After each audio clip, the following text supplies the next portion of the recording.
मशहूर जापानी कहावत है कि ज़ुबान में हड्डी तो नहीं होती, लेकिन ये आपकी खोपड़ी तड़वा सकती है।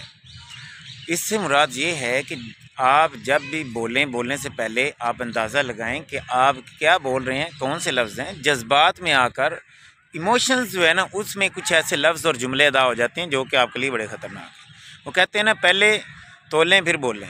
लिहाजा ज़ुबान के लोग ये कहते हैं कि ज़ुबान में हड्डी तो नहीं है, लेकिन आपकी खोपड़ी तड़वाने से मुराद है आपका कत्ल भी हो सकता है। आप लोग जब भी कोई बात करते हैं तो उस बात करने से पहले आपको ध्यान से ये बात बावर करनी है, पहले जान लेनी है। कहीं ऐसा ना हो कि आपकी जान तक चली जाए, लड़ाई बढ़ जाती है ज़्यादा तक। 90% जो लड़ाई झगड़े के मामलात होते हैं उसमें ज़ुबान का अमल दखल होता है। आगाज़ इधर से होता है। तो आप जज्बात में आकर कोई ऐसा जुमला, कोई ऐसा लफ्ज़ ना कहें कि बाद में उसका आपको खमियाजा भुगतना पड़े। तो जापान के लोग इस कहावत को मद्देनज़र रखकर अपनी ज़िंदगी गुजार रहे हैं जी। अच्छी बात जहाँ से भी मिले ले लेनी चाहिए।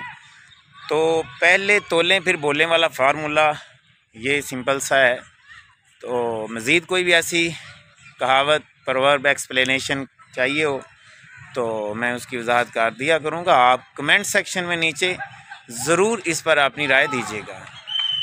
Wish you best of luck. अल्लाह हाफिज़। इरफान फ़ानी को इजाज़त दीजिए।